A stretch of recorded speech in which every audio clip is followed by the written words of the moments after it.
Good morning. Good morning. Welcome to Center for Spiritual Living right here in beautiful Fullerton, California. My name is Tomoka Rosas and I'm a practitioner here at this beautiful spiritual center. Thank you all for being here in person and also online. Please join me in stating our purpose statement. We are a loving spiritual community empowering all to live healthy and successful lives through practicing the principles of science of mind. I have a few announcements. Thank you to all the people who contributed to our lunch last week and joined us for our paint and lunch workshop with Karen Thomas last Sunday. It was so much fun, and we're artists and we just don't know it, right? And the pictures are posted on our website for everybody to admire, and then also from there you could copy to your computer or whatever device you have, so it's available there. And spiritual economics class number 3 is today after service, and Reverend Bill is teaching it. And this is a complete workshop, and if you haven't taken the last 2, you can still join in. It's a full workshop in its own, so please join us if you can. And tomorrow is our restaurant fundraiser at the Black Bear Diner in Fullerton, the one on Harbor, right by Ralph's. So join us for that, and that is good for all day, but you have to have one of these. Flyer or a barcode or a number to go with it. So please be sure to take this with you today and join us tomorrow. We might just run into each other. Ask your friends and family to come join you. The more the better. 20% of our food purchase will go towards funding our church. So please join us. And calling out for donation of raffle items, it's still going on. We will be announcing our raffle dates shortly. Spiritual Growth Support Group is ongoing on Wednesdays at 1 p.m. and it's been very interesting. And if you have time to join us, please join us. New Member Sunday will be on April 2nd, and that's Palm Sunday. Please join us to welcome our new members and join us for the reception. Everybody's welcome for the reception after service. I think that's enough for me, so I'll pass it on to Tom. Good morning.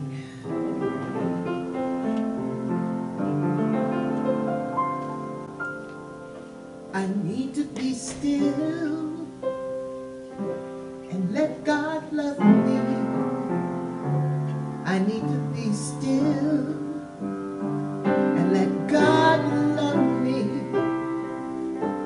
When this old world starts to push and shove me, I need to be still and let God love me.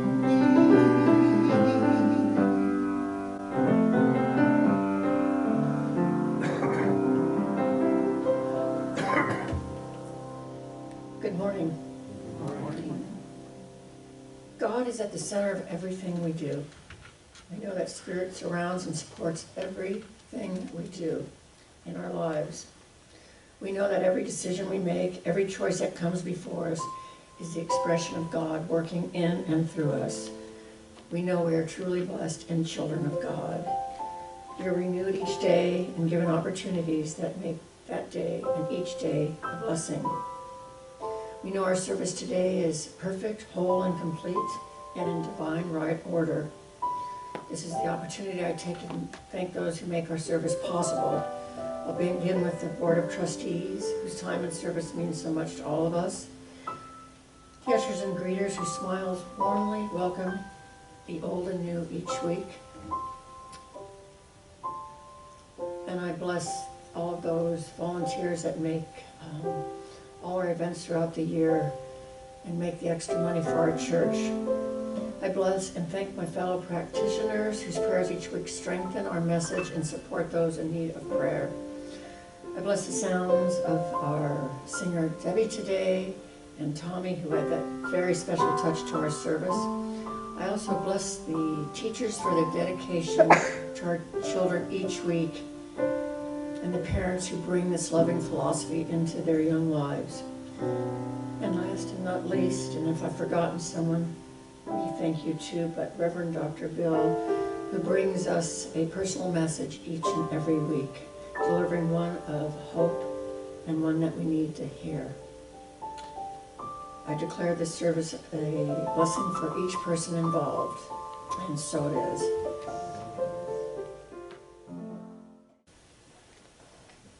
Grace exists inside of all of us and around us. It is our inner beauty that radiates outward, touching everyone we meet. It is that unseen hand that comes from the divine, raising us up when we most need it. To be able to live in a state of grace is not based on worthiness, nor is it earned through our good deeds, ritual, or sacrifice. Rather, it is an unearned favor, freely bestowed and available to us. This is inherent to our birthright. All we must do is open our eyes to its presence, and we find and experience grace in everything and everywhere. Grace is the rain bringing relief to drought-ridden farms, and the unexpected lead for a perfect job opportunity that can come from a stranger. Grace is what happens to someone when they miraculously escape injury. It is even the simple events that happen to us that we call good luck, like when we don't get a parking ticket after the meter has expired. And I think we know that in religious science. Grace resides in the love between two people, the gift or check that comes unexpectedly in the mail, the cozy comforts that make up our homes, and in the acts of forgiveness bestowed upon others. It is grace that moves us to go out of our way to help a stranger. In music, a great note is the pause between notes that is so important to the pacing of a song. Grace is a state that we're in when we're doing nothing but just being who we are. When we accept that we always exist in a state of grace, we are able to live our lives more graciously. Knowing we are graced gives us hope, makes us more generous, and allows us to trust that we are taken care of, even when we are going through those difficult times. Grace is our benevolence of heart and our generosity of spirit. Grace is unconditional love and the beauty that is our humanity. When we know that we're blessed with grace, we can't help but live our lives in peaceful harmony. Let's take that into prayer.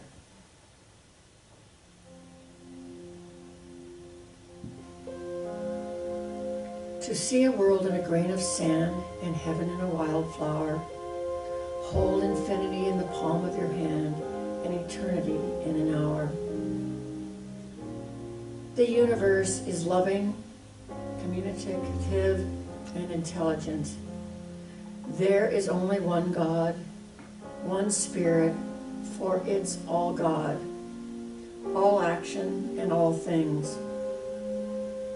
I am and you are loving expressions of God, always one with that higher power. We are open to this inner knowing. As I speak my word for all of us today, I know God will nurture me at all times, in all situations, and in all places. We are guided and protected always. Life is good. Allow our inner desire to express God at the highest level. Let's have faith in God, for there is nothing better. Let's have faith in God to take the necessary steps in our spiritual growth and to unleash that higher power. Accept the beautiful kingdom of God right here and right now, because we deserve the best that life has to offer. Let's continually be guided in divine right alignment with our higher purpose. Every experience in life brings us closer to God. Let's know that our prayers are answered, giving thanks for the blessings in our lives, the grace that is always there, that life flows with every kind of good. Accept the kingdom of heaven on earth right now and realize that it is created for us and everything else, the best of all things. And with this knowing, simply release these thoughts into the universe and let them be. And so it is. Lift me up, pull me down, keep me close, safe and sound, burning in a hopeless dream. Hold me when you go to sleep. Keep me in the warmth of your love when we depart. Keep me safe, keep me sound. Lift me up, hold me down, keep me close, safe and sound. Drowning in an endless sea, take some time and stay with me. Keep me in the strength of your arms, keep me safe, safe and sound. Lift me up,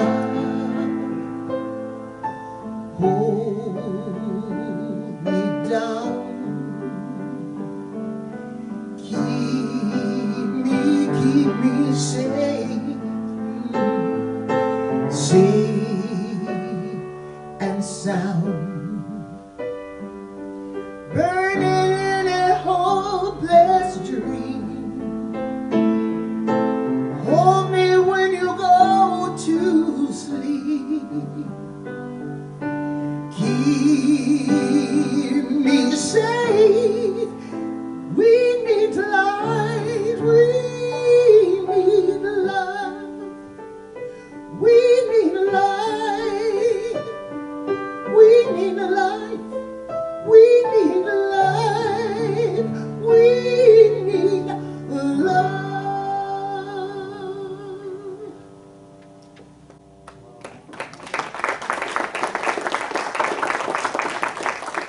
So good morning.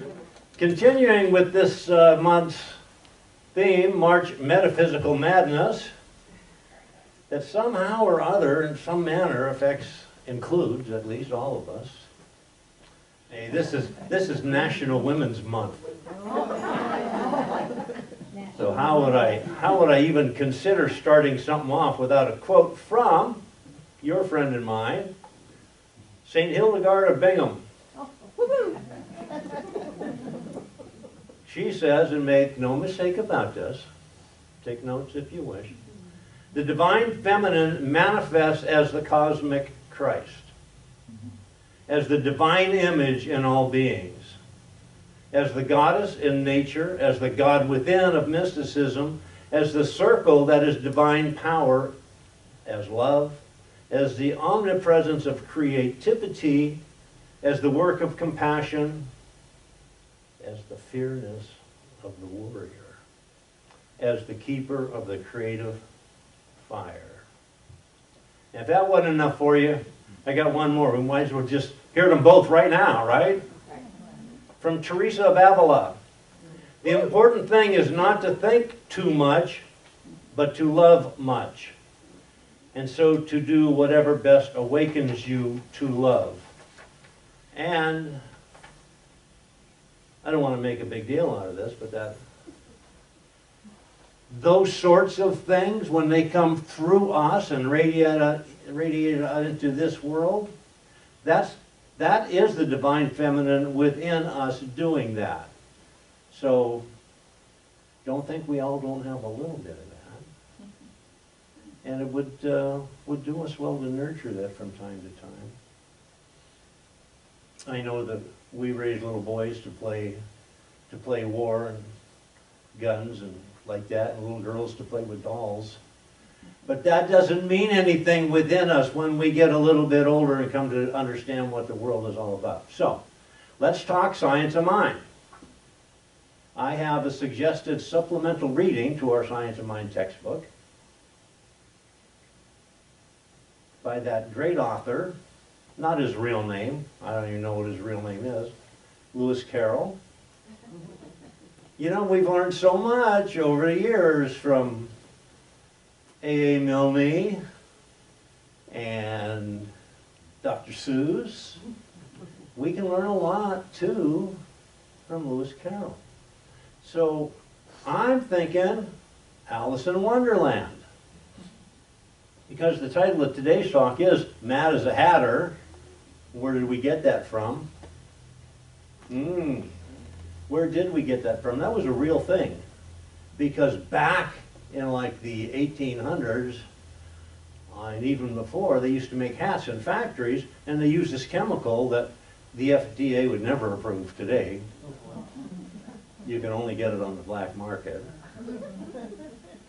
But it would actually have an effect. It would just turn people crazy. It would just make them go insane. So that's where it came from. And I think that's where Lewis Carroll got it from when he named this character the Mad Hatter. And I dare say there might be a little bit of that Hatter in all of us. And every once in a while, doesn't it just squeak its way to the surface? Now, off with their heads! Isn't that what the Red Queen said? And come on, don't we all know somebody like that? Well, let's sit and talk about this. Well, let's look at this from every possible angle. Well, let's be open to receive this information in light of current circumstances and see what we can make of the situation. No, off with their heads. The whole bunch of them. Well, I get in 20th century parlay, I think that turned into just line them up all against the wall and shoot them. But the fact is, we don't do things like that. We just don't.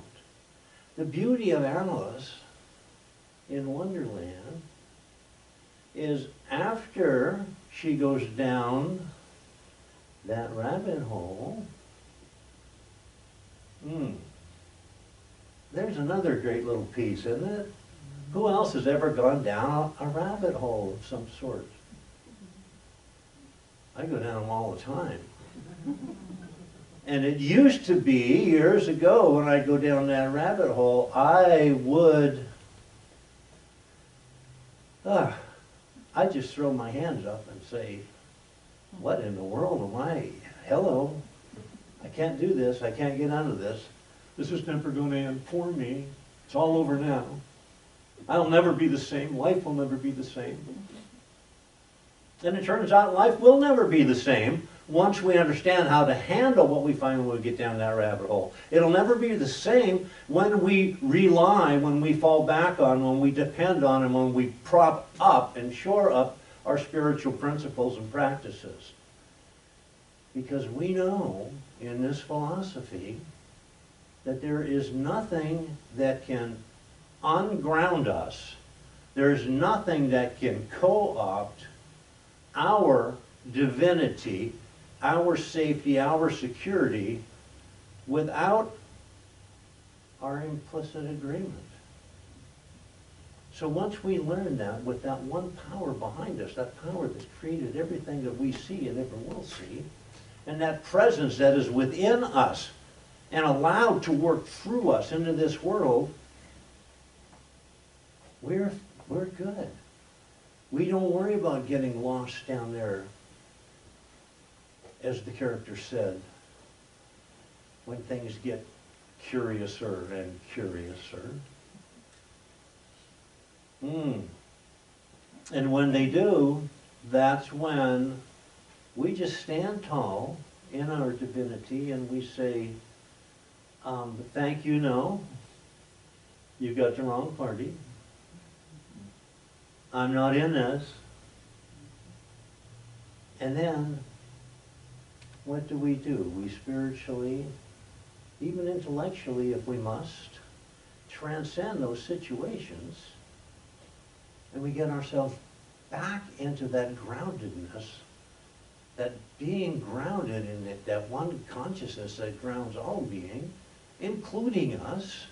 We can't say something grounds all being and then say, well, except for me in this situation. No. There's one presence, there's one power, it's on operation all the time, and it operates right here and right now, wherever we are, whatever we're doing, whatever circumstance, event, or occurrence happens to be in front of us. And yeah, we can go crazy, we can be mad as that hatter, and we can succumb to those sorts of things, or we can know in our heart of hearts that that inviolable part of us, that is the essence of who we are, will never, ever be damaged. We will never be apart from it. We can never lose it. We'll never be separate from us. And knowing that, doesn't matter what the circumstance is, all we have to do. You ever fall out of a boat? No. Shame on you. Somebody hasn't fallen out of a boat? You haven't lived. You need adventure. You need to read Alice in Wonderland again. But what happens when you fall out of a boat? The first thing they do, well, after they stop hollering, and overboard, they throw you that little round orange thing, that lifeline. That spark of divinity within us, that is our lifeline. And it's tethered to that consciousness that created us. All we ever have to do is allow that lifeline, when we're bouncing up and down in this tumultuous world, this ocean, this thing that looks like it's going to drown us and suck us under, all we have to do is grab that lifeline, and we don't really have to wait for someone to throw it to us. It's already there. So sometimes, in the heat of the battle, if we happen to lose sight of this, we still need to stop and say, because let's face it, if something's going sideways, what do we always do? Eventually, if it gets bad enough, we just throw up our hands and say, oh my God, I can't do this, God help me. Why don't we just start with that? Why should we go through all the nonsense that leads up to that? How about right at the very beginning? How about when nothing is going wrong? Whose fault is that? Mine? No. No. Every blessing I've ever had, as well as every seemingly disastrous thing that's ever happened to me, was put in this world by way of me thinking it into this world. So by me, yes. But I can't take credit for the good if I don't take a little bit of responsibility for the not so good. And I can't be grateful enough. We can never be grateful enough for the knowing that the good is provided by God. That's a little tip of the hat to Emma Curtis Hopkins for our roots people. And we have to understand that we find ourselves in need, and let's be honest, most of the time we're not going to claim any responsibility for the things that happen to us, and that's fine. But the fact of the matter is we do claim responsibility for how we're going to get out of it. And how we're going to get out of it is we are going to trust and have faith. Not faith in God helping us, but the faith of God. Knowing that that help is at hand ever and always. And all we have to do sometimes is just get our conniving, planning, manipulative, I can do it minds out of the way and allow that presence to work through us. That's what we're here for, isn't it? We must be here for something. Pretty sure I'm not here just to vacuum the carpet every Friday. It's got to be something we're here for. And that is, look around. What we're here for is each other. And all the each others that we cannot see right this minute, but we're still all in this together, and that's our purpose. And we have to stay true to that purpose, even when we're down the rabbit hole. So, how do you get down the rabbit hole? It's easy. You just wake up in the morning. I mean, it's like you got to pick your way through to make sure you don't fall in a rabbit hole. There are so many of them, and they're so easy to clamber into.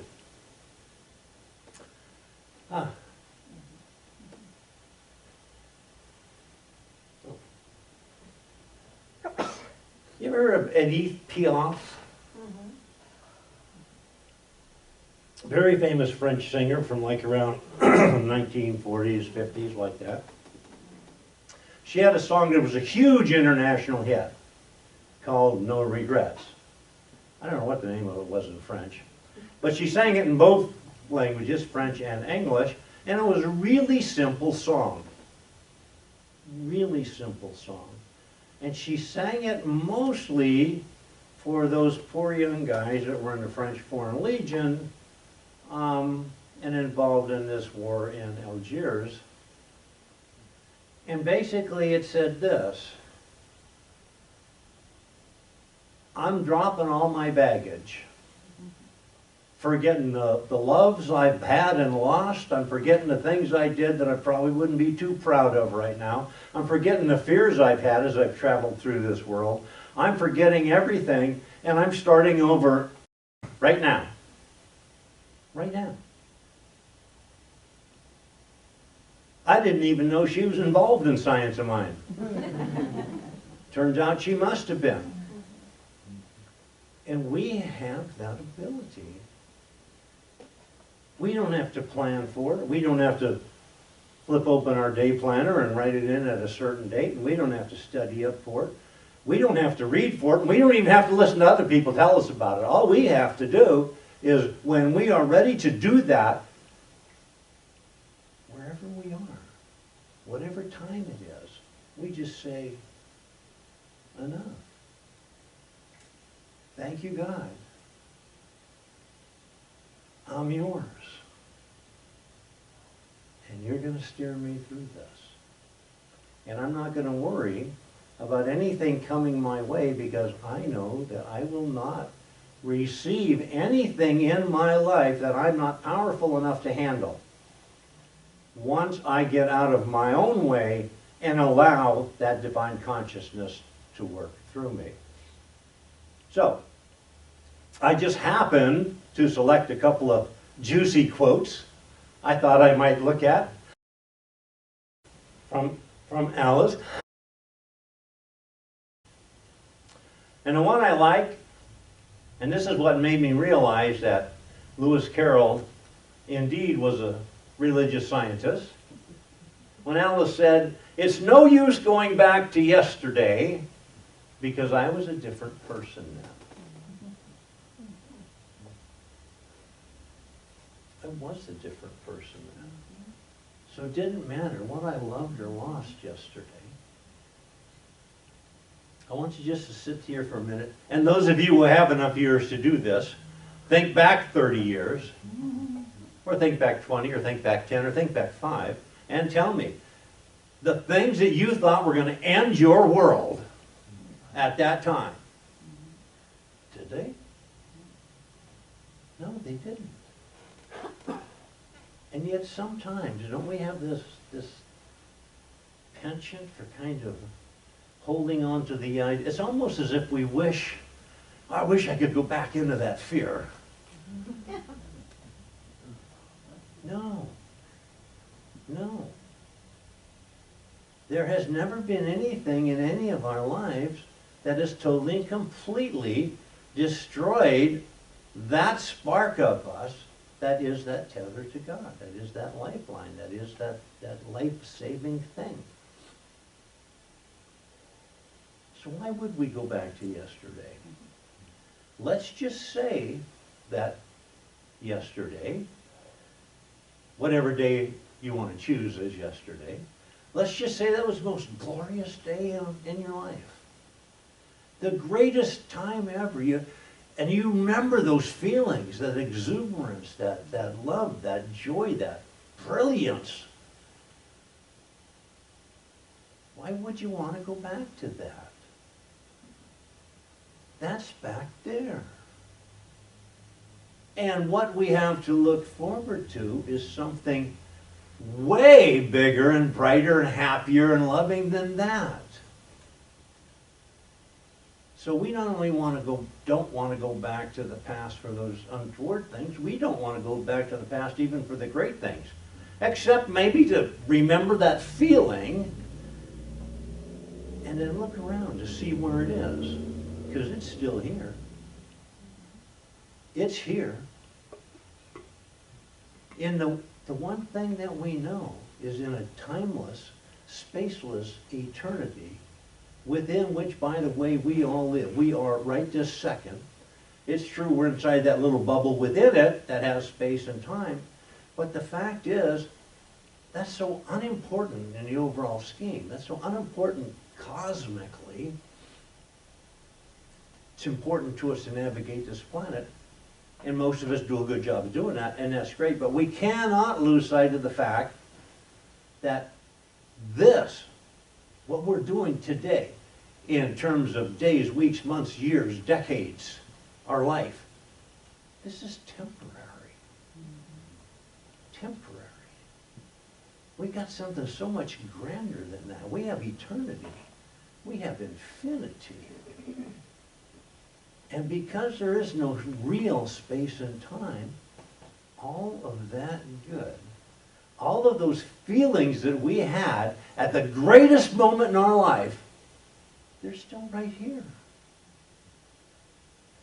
All we did was we succumbed to, and of course we had to because we have space and time, we succumbed to allowing them to gradually fade into the rearview mirror. And in the rearview mirror they might be.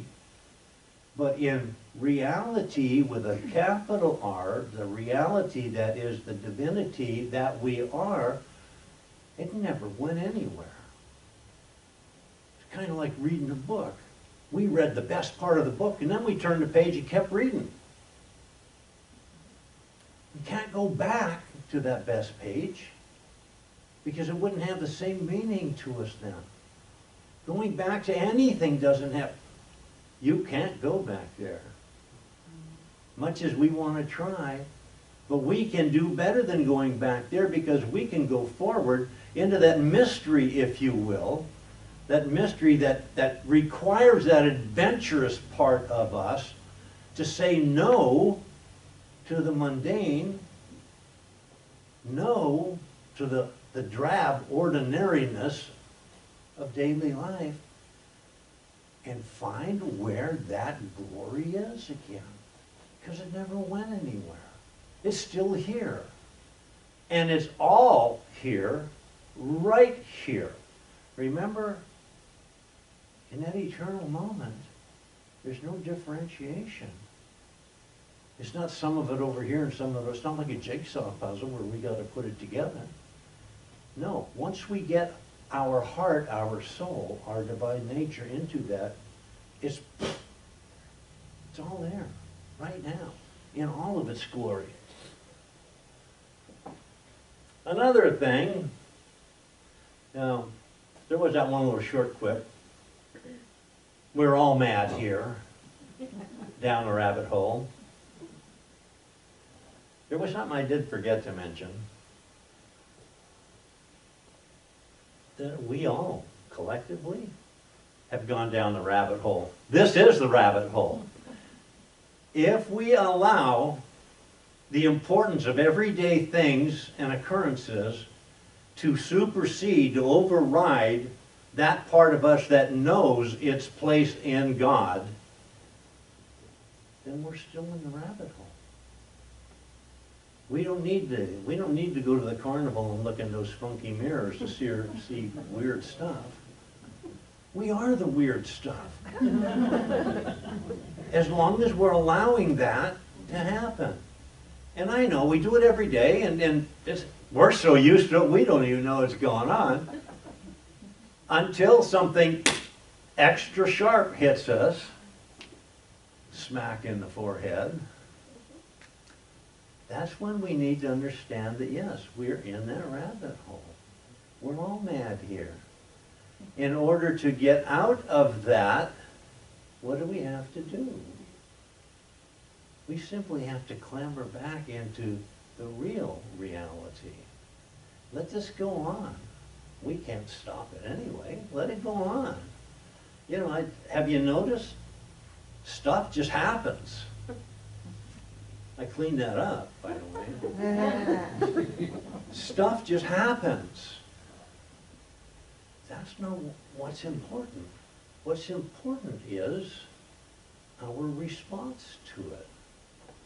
So if we're steeped in our spiritual practices, and we are steeped in the knowledge that we are some part of that divinity that created all things, and if we know that we have that power at hand, and we can allow that presence to work through us, it doesn't matter. It doesn't matter. We know we can clamber back up out of that rabbit hole anytime we want. I'm sure there are saints and sages who've even managed to dip in there occasionally, like we want to take a vacation. Their vacation be, let's just go back down that rabbit hole for just a little while. Make us remember why we left there and came back here to reality. Quote from Alice, "If I had a world of my own, everything would be nonsense. Nothing would be what it is, because everything would be what it isn't." Kind of, sort of, I think, well, what we've just been talking about. This is a world of our own, and we've made it some sort of a Mad Hatterville.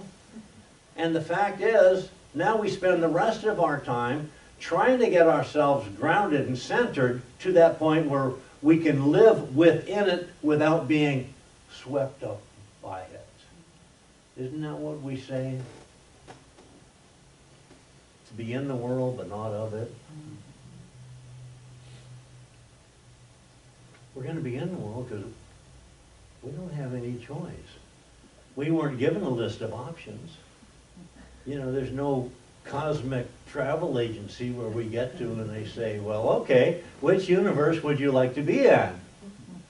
No, somehow or other we've chosen this one, and this is the one we have to navigate.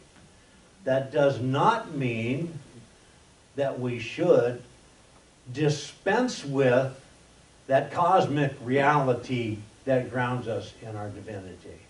As a matter of fact, it means more than ever, we need to be aware of that. We need to be in touch with that. And we need to be able to access that at any time. And the reason we practice, why does a home run hitter practice batting? Why bother? He's already a home run hitter. Why spend all those hours out there swinging that silly bat and hitting that stupid ball? He's already a home run hitter. Why would he practice? He practices because if he stops practicing, he's not going to be the home run hitter anymore.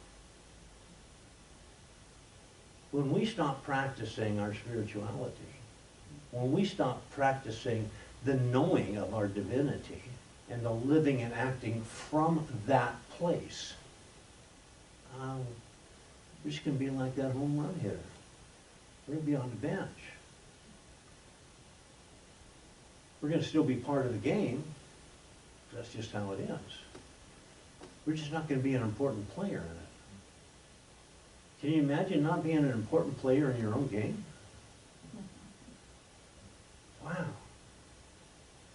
I think that would be a disappointment. That's what I think. So let me find one more quote from Alice, because I know there's more good ones than that.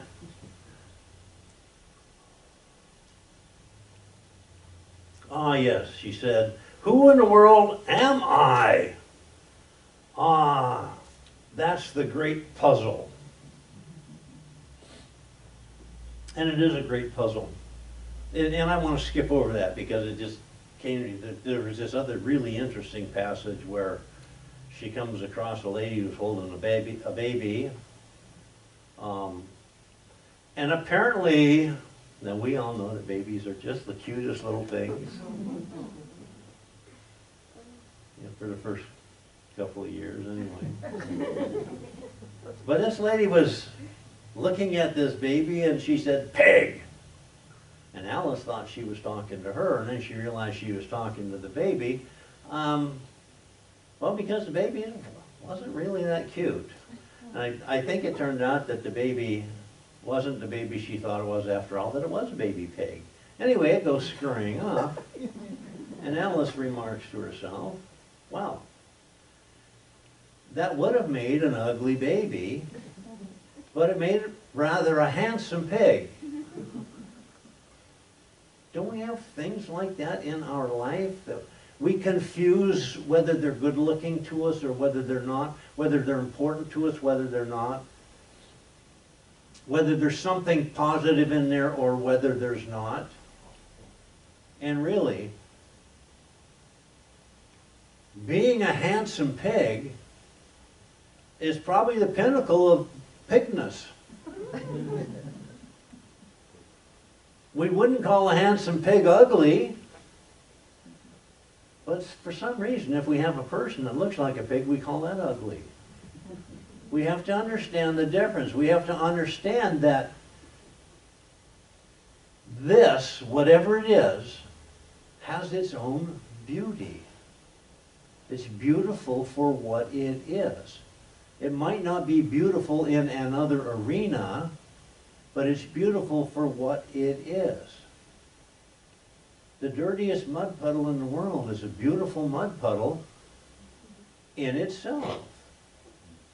But we wouldn't move that mud puddle into our swimming pool and expect it to be a beautiful swimming pool. The beauty arises in each thing independently, individually, in a different, totally different fashion. Ours is to find that beauty, not mistake it for something else. There's not a single thing that we can look at if we're trying and not find beauty of it.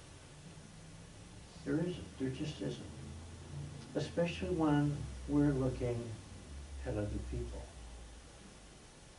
If you can find me a person who doesn't have beauty, I'm going to tell you, you're going to need to get your metaphysical glasses cleaned.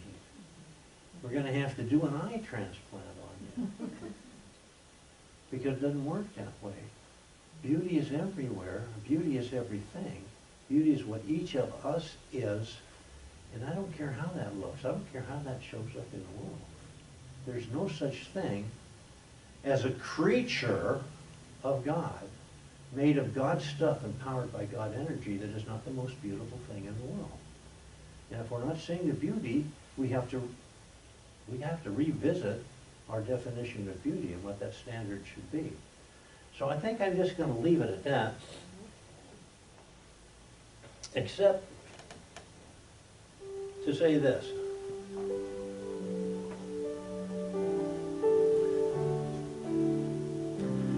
There is that craziness in the world. There's that unreality. There are things that happen that we have no explanation for.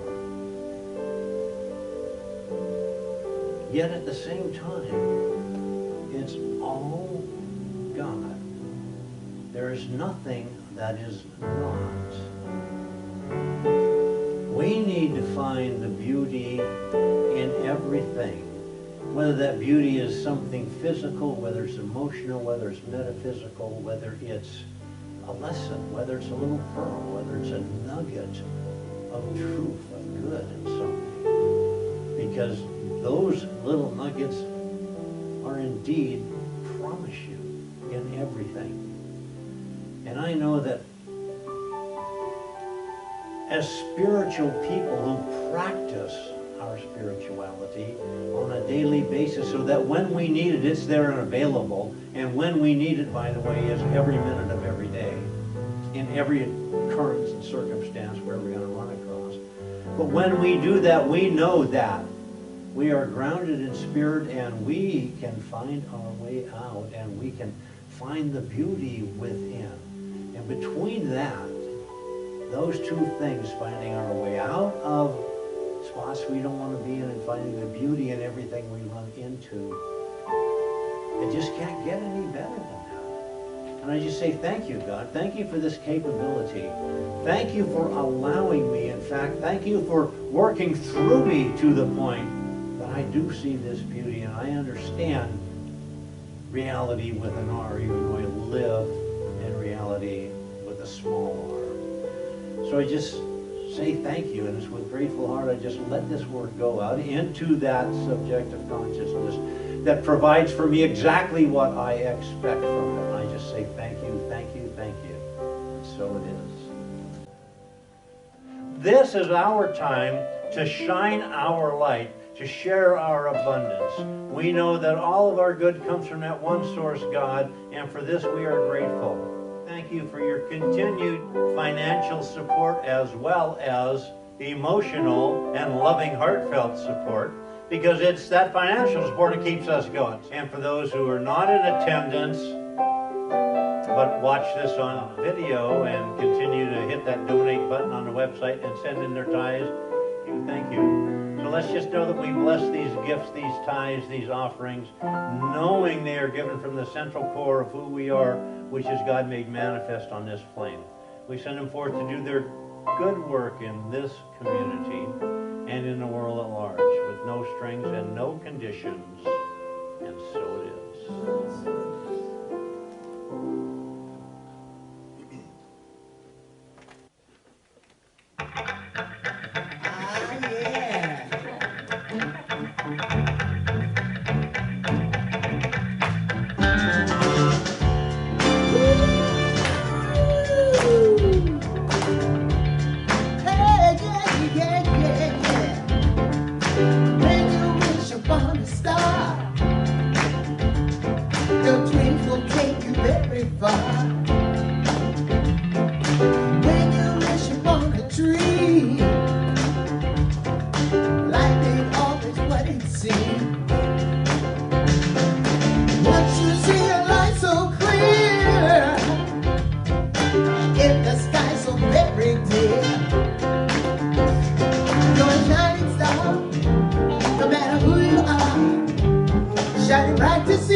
What you can truly be, we're a shining star.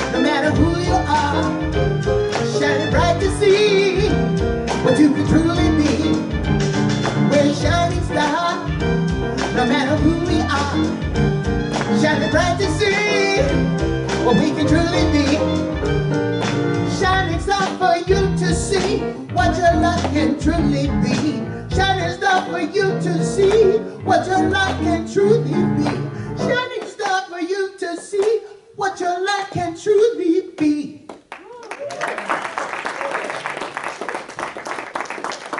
Our very own shining stars, Betty Ebert, Tommy Constantino. Let's know something together here. That's okay. Something wonderful is happening through me right now. Something wonderful is happening through me right now. It's this thing called life. It's this thing called life. It's this thing called insanity. It's this thing called insanity. Because I'm crazy spiritual.